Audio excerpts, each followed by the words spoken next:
So we're just going to walk you through the answers to that quickly. So at this point, pause the video if you haven't already gone through that.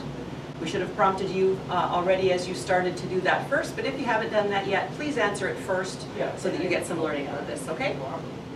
Question 1, John, is the pitcher can wear a red and black glove so long as it is not distracting. Is that true or false? Absolutely, yeah. We can have a pitcher wear a multicolored glove, and the key is it's not distracting. And so it can't be white, can't be gray, and can't be distracting. So what constitutes distracting, just in case somebody was wondering? Whatever the umpire feels is distracting. What if a batter thinks it's distracting? That's fine, it's the umpire.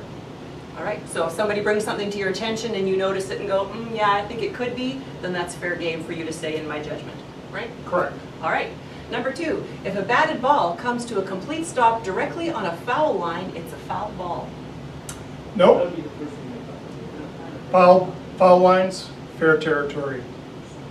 The foul pole, fair territory.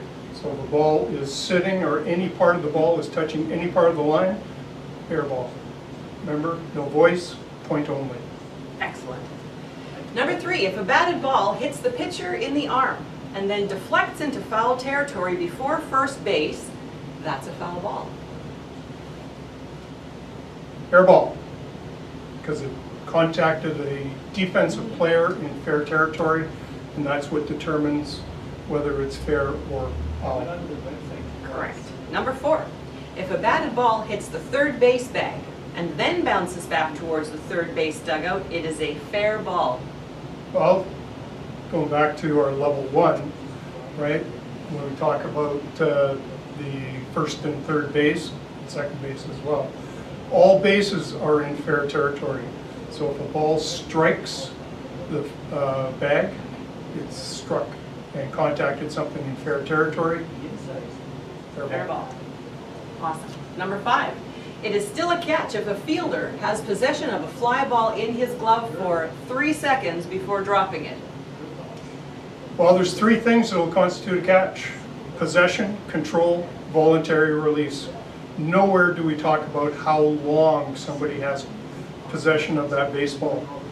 So if they drop it without having control or voluntary release, no catch. How many seconds is irrelevant in that scenario. Number 6, in order to make the game more fun for the fans, a player can catch a fly ball in his cap. Well, he can catch a fly ball in his cap if he wants to.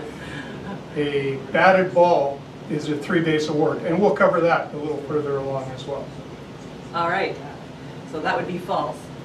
Number 7, if a fielder falls into a dugout after making a catch, it is still a legal catch.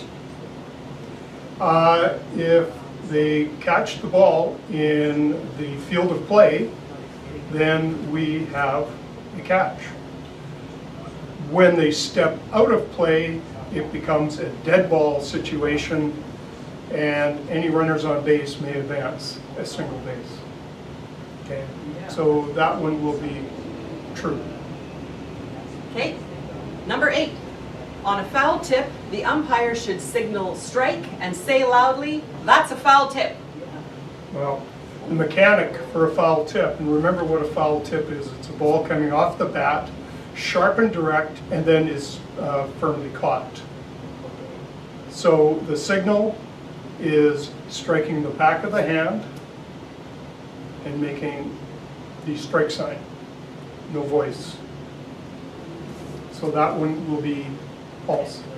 Number 9, if a substitute batter comes up to bat but does not tell the umpire that they are a substitute, they are legal as soon as they step into the batter's box. That one is true. That's an unannounced substitution. And unannounced substitutions will change between a batter, a fielder, and a pitcher. But for the purpose of this one, as soon as that batter reaches the batter's box, they are now officially in the game.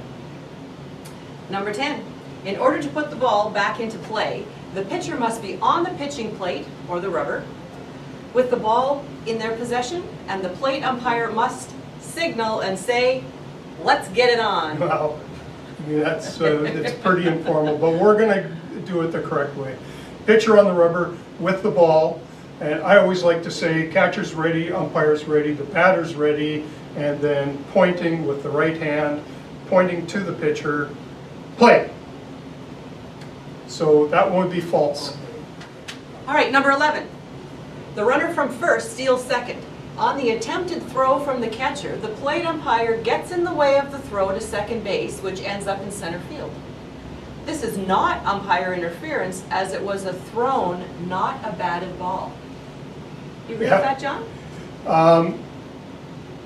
For this one, this is one where the plate umpire creates the interference. Normally, umpire interference is created when the base umpire, who's working either in P3 or P4, is struck by a batted ball. And in that case, then a batted ball creates the umpire interference.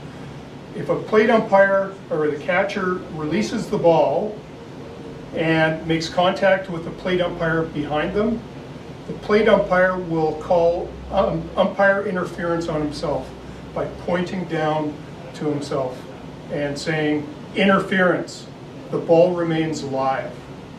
And in this case, the ball goes into center field, then we would call time and move them back over to first base. Nobody's happy with this. Coaches aren't happy with you because they think, and potentially the throw was late. The coach is going to say to you, you know what, there's no way he was going to get him anyway. Unfortunately, we have to go with the rule, and the rule states if we interfere under any circumstances, the runner must go back. So you can say to the coach in that situation, this is the rule, coach. What you're saying may be true, but the rule states we must send the runner back because he made contact with us. You have to turn yourself in, and you point right down to yourself, say, interference on me, right? Runner, go back. All right, this is also true if the catcher's just throwing the ball back to the pitcher and you happen to get bumped with it and the ball deflects and you got a runner on third stealing home. We're not going to allow the offense to ever be advantaged by you getting in the way of the catcher making a throw anywhere else on the field. Okay? Number 12, with a runner going from second to third on a hit to right field, the thrown ball goes wild and hits the base coach as he's trying to get out of the way. This is interference. Base coach is part of the play on a thrown ball like that. So we're just going to keep that ball alive. And we'll only call anything if the coach is deliberate in getting in the way of the ball. So that one will be false.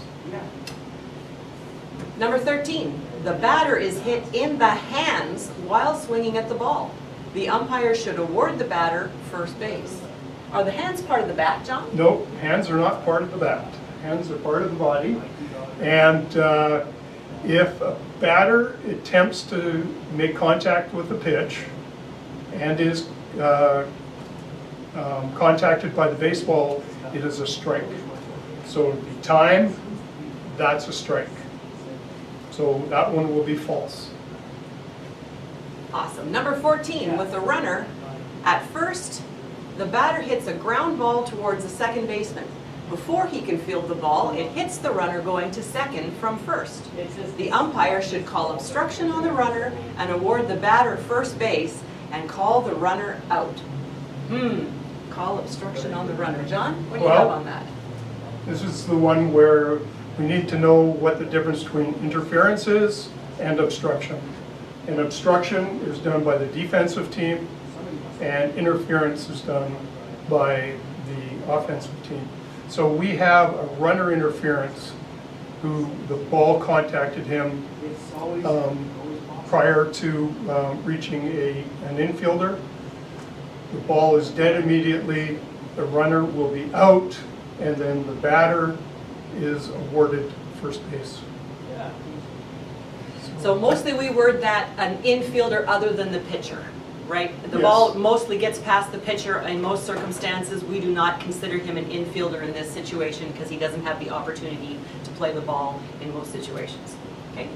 Number 15, if the batter's foot is completely outside the batter's box on the ground and he makes contact with the ball, he is out.